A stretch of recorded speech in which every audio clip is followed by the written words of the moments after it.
Hello प्यारे विद्यार्थियों, कैसे हैं आप। आशा करता हूं कि आप अपने परिवार के साथ बहुत अच्छे हैं। तो देखिए बच्चों, पिछली क्लास में अपन ने पढ़ा है हेलो एल्केनो के भौतिक गुण। उसमें आपने अच्छे से जाना है कि भौतिक गुणों में अपन कौन कौन से टॉपिक ऐड कर रहे हैं और वहां से किस टाइप के क्वेश्चन आपसे पूछे जा सकते हैं। अब अपन पढ़ेंगे हेलो एल्केनो के रासायनिक गुण। हेलो एल्केनो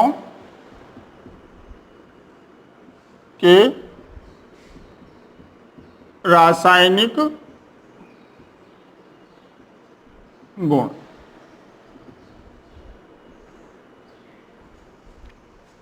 यानी हेलो एल्केन मोस्टली किस प्रकार की रिएक्शनें प्रदर्शित करते हैं, ठीक है।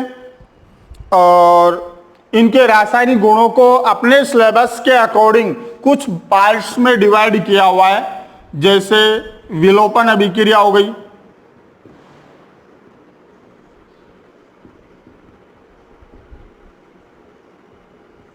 छोटी क्लासों में अपन ने पढ़ा है कि विलोपन रिएक्शन के अंदर क्या होता है, कोई सूक्ष्म अणु जो है वो मुख्य अणु से अलग हो जाएगा, मतलब सह उत्पाद के रूप में कोई छोटा अणु बनेगा, ठीक है।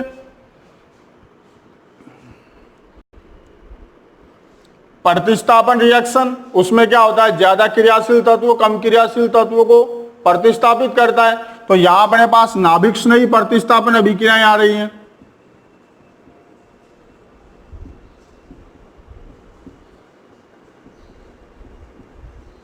प्रतिस्थापन अभिक्रियाएं। तीसरा इसका जो टाइप है वो अपने पास है मेटल के साथ इनकी रिएक्शन है, धातुओं के साथ अभिक्रियाएं।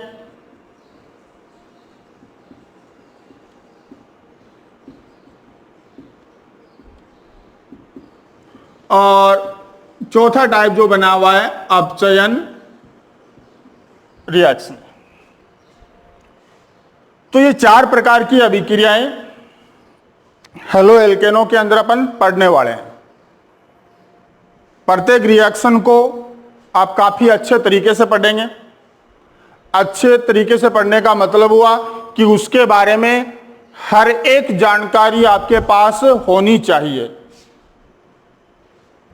अगर किसी प्रकार की समस्या आपके साथ रहती है, किसी प्रकार का डाउट आपके दिमाग में रहता है, तो आप उसके बारे में जरूर पूछिए।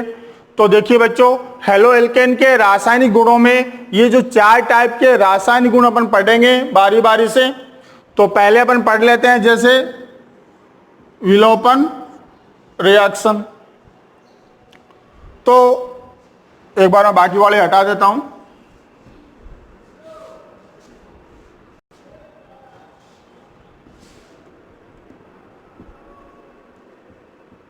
विलोपन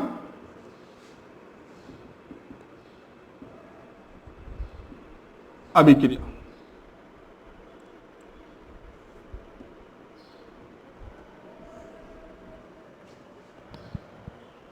अब देखिए एक्चुअल में ये विलोपन रिएक्शन है क्या।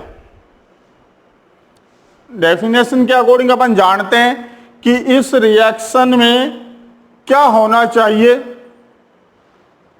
कि एक छोटा अणु जो है मुख्य अणु से अलग हट जाना चाहिए, है ना। तो यहां देखिए इस रिएक्शन में अपन करने वाले हैं, जैसे अपने पास हो गया CH3 CH2Cl क्लोरोएथेन। अगर बच्चों में क्लोरोएथेन की क्रिया एल्कोहल एथेनॉल की उपस्थिति में पोटेशियम क्लोराइड, पोटेशियम हाइड्रोक्साइड या सोडियम हाइड्रोक्साइड के साथ करवाता हूं, तो उस कंडीशन में क्या होता है कि प्रतिस्थापी जिस कार्बन पर अटैच होगा उसे अल्फा कार्बन अपन बोलते हैं, और उसके जस्ट आगे वाला कार्बन है उसे बीटा कार्बन बोलते हैं, उसके आगे गामा, फिर डेल्टा, 1 2 इस प्रकार से। तो यहां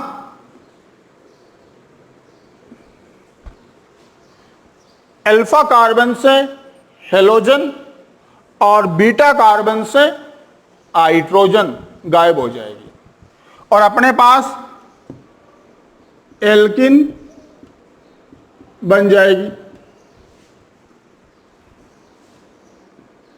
KCl और H2।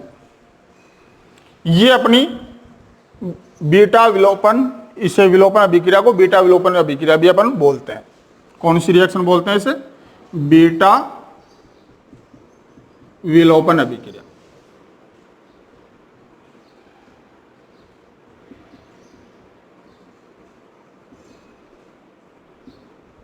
ठीक है। और इस रिएक्शन में क्या हुआ है? हाइड्रोजन और हेलोजन भी गायब हुआ है, तो इसी को वी हाइड्रो हेलोजनीकरण अभिक्रिया भी कहा जाता है। मतलब इसी रिएक्शन को या इसी विलोपन अभिक्रिया को बीटा विलोपन अभिक्रिया भी कहते हैं और वी हाइड्रो हेलोजनीकरण अभिक्रिया भी कहा जाता है। तो ये तो हुआ बच्चों इस रिएक्शन के बारे में। रिएक्शन को याद रखना बिल्कुल सिंपल है।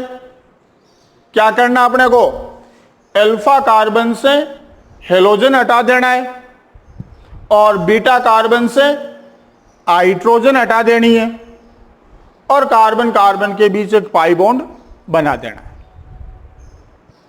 इससे अपने को एल्किन प्राप्त हो जाएगी और अगर यहां डबल हेलोजन है, डबल हाइड्रोजन है तो एल्काइन प्राप्त हो जाएगी। वो अपन आगे पढ़ेंगे। फिलहाल अपन इसी रिएक्शन की बात करते हैं। तो ये तो हो गया याद रखने वाली बात कि बीटा विलोपन रिएक्शन में अपने को करना क्या है? अल्फा कार्बन से हेलोजन और बीटा कार्बन से हाइड्रोजन हटानी है। लेकिन यहां भी थोड़ी बहुत प्रॉब्लम आ सकती है। वो प्रॉब्लम क्या है? अगर मैं इसे ऐसा लिख दूं,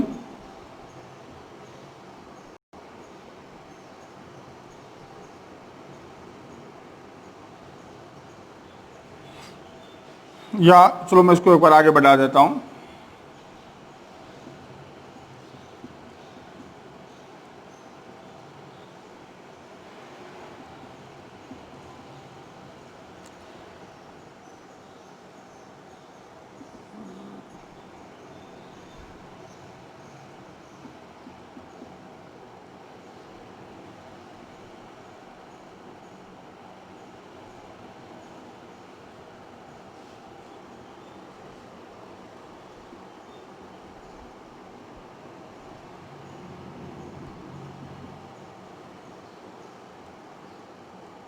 चलो इसी पे कर एक बार ये बता देता हूं, ठीक है। मैं बाद में अपन और आगे बात करेंगे।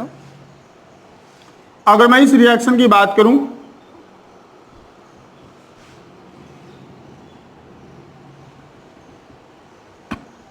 तो यहां देखिए बच्चों, ये वाला कार्बन अपने पास हो गया अल्फा कार्बन, ये वाला कार्बन हो गया बीटा, ये वाला भी बीटा कार्बन हो गया, ये गामा। यानी इसके अंदर बीटा कार्बन कितने हो गए? 2 हो गए।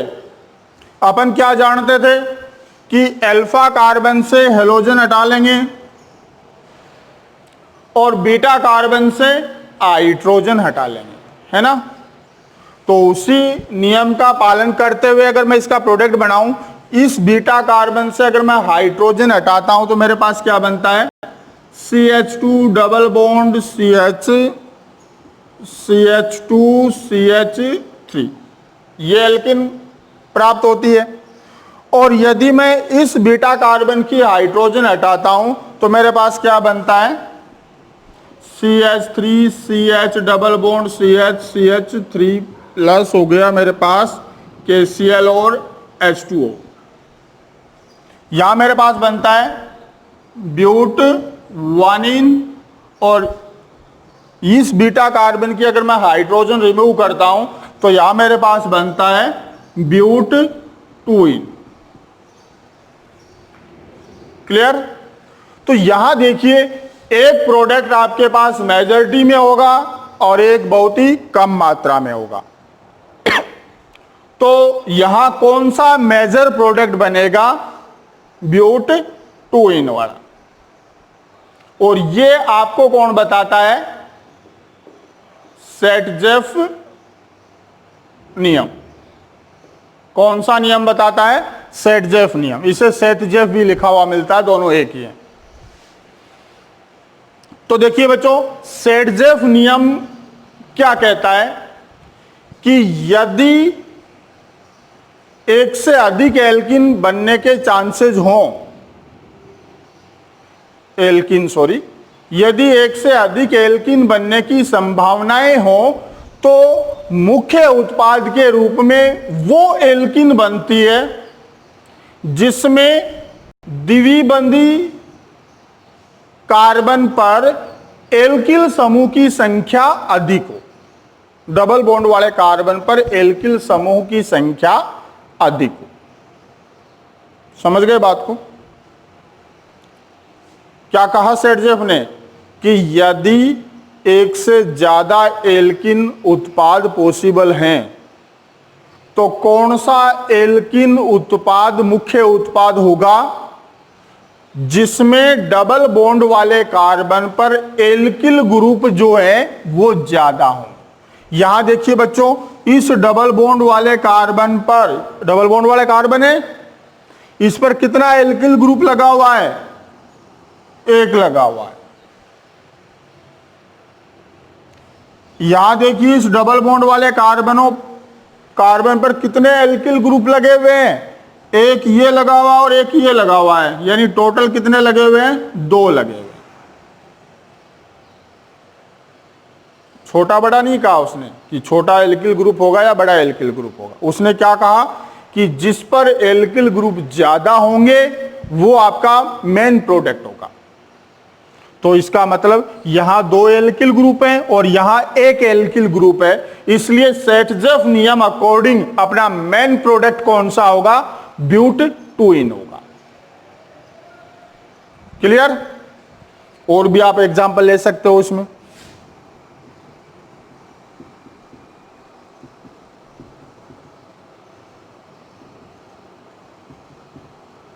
जैसे ये हो गया,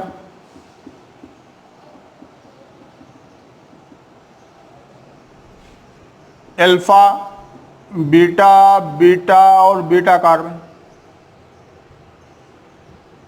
तो यहां से तो हेलोजन चला जाएगा, हाइड्रोजन यहां से हटाओ या यहां से हटाओ, सेम प्रोडक्ट बनना है।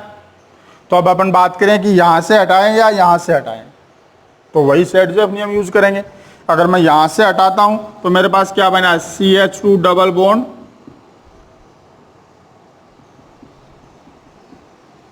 ये वाला प्रोडक्ट बना। अगर मैं यहां से H हटाता हूं तो, और अगर इस बीटा कार्बन से H हटाता हूं तो मेरे पास क्या प्रोडक्ट आता है?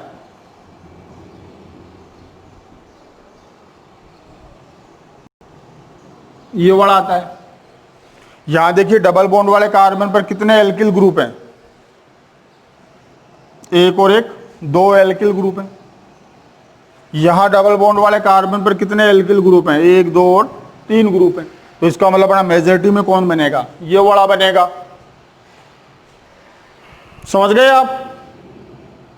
तो देखिए, वापस सुन लीजिए, बीटा विलोपन रिएक्शन में अपन क्या करेंगे? अल्फा से हेलोजन हटाएंगे, बीटा से हाइड्रोजन हटाएंगे, और यदि एक से ज्यादा बीटा कार्बन हो, अर्थात एक से ज्यादा एल्किन उत्पाद बनने के चांसेस जो हो, तो अपन मेजॉरिटी में कौन सा प्रोडक्ट किस नियम से बनाएंगे? सेटजेफ नियम से। और सेटजेफ नियम क्या कहता है कि मुख्य उत्पाद के रूप में वो एल्किन बनेगी जिसमें डबल बॉन्ड वाले कार्बन पर एल्किल समूह ज्यादा जुड़े हुए हों।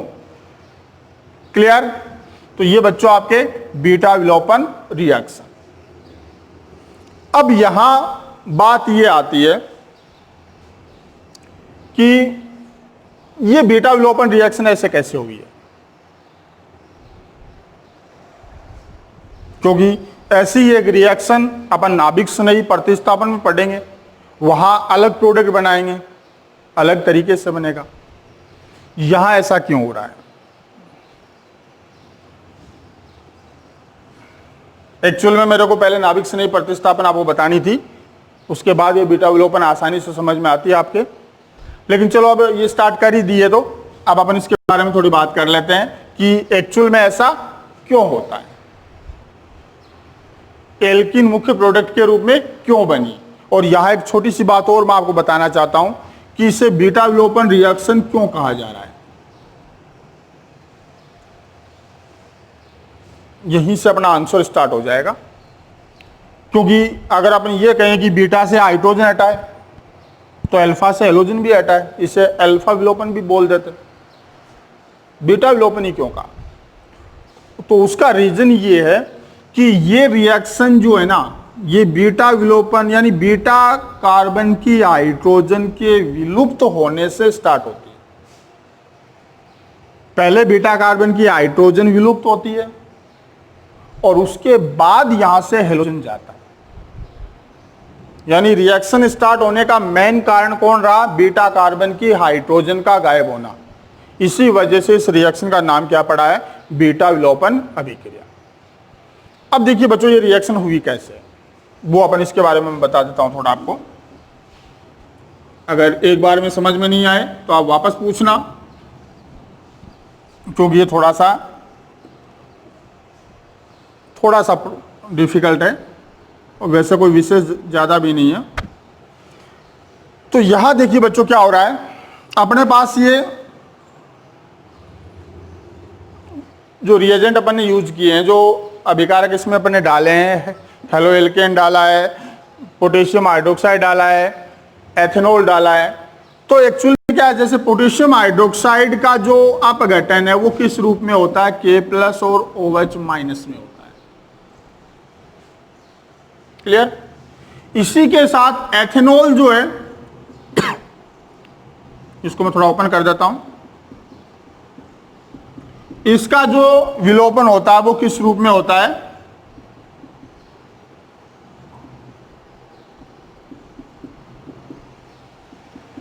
एथोक्साइड आयन और H+। तो यहां देखिए बच्चों, अपने पास जो नाभिक स्नेही अभिकर्मक है वो दो टाइप के बने हुए हैं, एक हाइड्रोक्साइड बना हुआ है और एक एथोक्साइड बना हुआ है। क्लियर? हर एक बात को ध्यान से समझना आप। नाभिक स्नेही रिएजेंट जो है वो कितने टाइप के बने अपने पास? हाइड्रोक्साइड और एथोक्साइड आयन, दो टाइप के बने। अब मेरे को क्या करना है, ये जो मैंने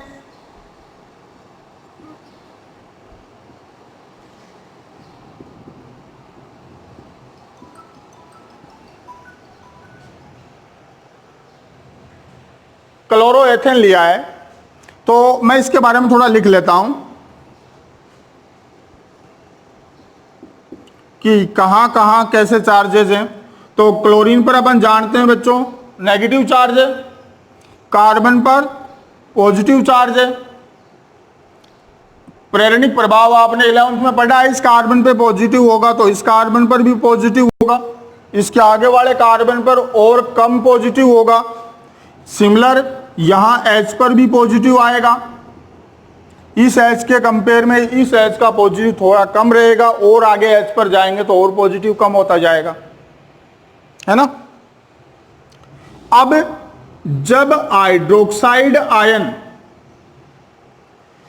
क्रिया करने के लिए पॉजिटिव चार्ज पर आता है, इस कार्बन पर आता है, ये जब नाभिक स्नेही प्रतिस्थापन पढ़ाएंगे उस समय मैं आपको एक बात बताऊंगा कि नाभिक स्नेही अभिकर्मक हमेशा उस कार्बन पर क्रिया करेगा जिस पर ये 6 तत्व लगे होंगे, और इनको अगर सिंगल बॉन्ड से तो रिप्लेस कर देगा, प्रतिस्थापित कर देगा। पाई बॉन्ड अगर है तो वो टूट जाएगा, योग हो जाएगा।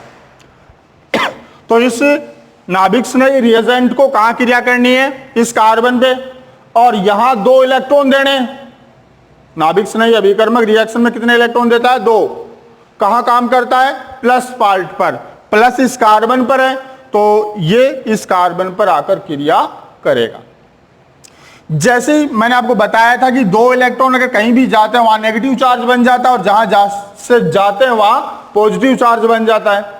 तो ये दोनों इलेक्ट्रॉन जैसे इस कार्बन पर आएंगे, इस कार्बन पर कौन सा चार्ज बनेगा? माइनस बनेगा। इस ऑक्सीजन पर प्लस बनेगा। प्लस बनेगा तो इसका नेगेटिव पोर्शन वो खत्म हो जाएगा। ये जैसे जैसे इस इलेक्ट्रॉन देने शुरू कर रहा है वैसे वैसे यहां कौन सा चार्ज बनने लगा? माइनस चार्ज बनना शुरू हो जाता है। उसी समय जो एथोक्साइड आयन है ये इस बीटा कार्बन की एज पर रिएक्शन शुरू कर देता है। यानी जब OH समूह इस कार्बन पर रिएक्शन स्टार्ट करता है तो उसी समय एथोक्साइड आयन इस एच पर रिएक्शन स्टार्ट कर देता है, क्योंकि इस कार्बन पर तो बहुत ही कम चार्जेज बना, तीनों और एच की बाधाएं लगी हुई हैं, तो मोस्टली इसकी रिएक्शन इस एच पर आ जाती है। ठीक है, अब आप ये कहो कि सर एच तो प्लस तो यहां ज्यादा है तो इसकी रिएक्शन यहां होनी चाहिए, तो यहां नहीं हो पाएगी, क्योंकि इसका जब ये माइनस देगा ना, इस कार्बन का जो प्लस चार्ज वो किस में कन्वर्ट होने लगेगा? माइनस में होने लगेगा। जब माइनस में इस कार्बन पर माइनस बनेगा तो यहां भी माइनस बनना शुरू हो जाएगा। तो इसलिए इसकी रिएक्शन इस H की बजाय इस H पर, क्योंकि इसके बाद अन्य H की अपेक्षा सबसे ज्यादा प्लस कहां पे है? इस H पर है, तो इसकी रिएक्शन कहां पे आएगी? इस H पर स्टार्ट हो जाएगी। क्लियर? अब जो सबसे जरूरी बात आ रही है वो ये है, अब मैं ये कहता हूं कि इसकी अपेक्षा ये वाला समूह जो है वो पहले क्रिया कर लेता है। इसकी अपेक्षा ये समूह पहले रिएक्शन कर लेता है। पहले क्यों कर लेता है? उसका रीजन है, देखिए बच्चों, यहां बॉन्ड के लिए 2 इलेक्ट्रॉन देने हैं। 2 इलेक्ट्रॉन किसको देने हैं? ऑक्सीजन को। तो इस यहां भी इलेक्ट्रॉन देने वाला ऑक्सीजन है और यहां भी इलेक्ट्रॉन देने वाला ऑक्सीजन है, तो यहां तो बात कॉमन हो गई। जो दूसरी बात आती है वो ये H, और यहां कौन है? sp3 संकरित कार्बन। और जब मैंने रिएक्शन पढ़ाने स्टार्ट की थी उसी समय आपको बताया था कि sp3 संकरित कार्बन जो होते हैं वो क्या होते हैं? इलेक्ट्रॉन प्रतिकर्षी होते हैं। इलेक्ट्रॉन प्रतिकर्षी होते हैं, इसका मतलब ये यहां इलेक्ट्रॉन घनत्व बढ़ाएंगे और ये वाले इलेक्ट्रॉन इसके कंपेयर में पहले देगा। इसलिए बच्चों ये रिएक्शन यहां पहले हो जाती है। पहले रिएक्शन होते ही दोनों इलेक्ट्रॉन कौन दे रहा है? ये देगा, तो इस बॉन्ड के दोनों इलेक्ट्रॉन कहां जाएंगे? कार्बन पर। जैसे इस कार्बन पर इलेक्ट्रॉन जाएंगे, एक इलेक्ट्रॉन इस कार्बन के साथ अपना बॉन्ड बनाना शुरू करेंगे और यहां कौन सा चार्ज बनने लगेगा? Negative charge. और नेगेटिव चार्ज की वजह से ये OH बिना क्रिया किए वापस आ जाएगा। तो इस प्रकार से अपने पास यहां डबल बॉन्ड बन जाएगा। डबल बॉन्ड बनते यहां से कौन बाहर निकल जाएगा? Cl-, और ये Cl- किस पे जुड़ जाएगा? K+ पे। अगर आप H पर जोड़ोगे तो KOH बन जाएगा, एक HCl बन जाएगा, वापस HCl और KOH रिएक्शन करके लवण और जल बना देंगे। ठीक है ना? तो इस प्रकार से ये रिएक्शन जो आपकी वो बीटा विलोपन कही जाती है, क्योंकि ये रिएक्शन इस बीटा कार्बन की हाइड्रोजन के विलुप्त होने से स्टार्ट होती है। तो इस रिएक्शन को आप ध्यान से पढ़ना, कोई समस्या लगे तो मैं इसको आपको वापस बता दूंगा। चलो बच्चों, मिलते हैं अपन नेक्स्ट क्लास में।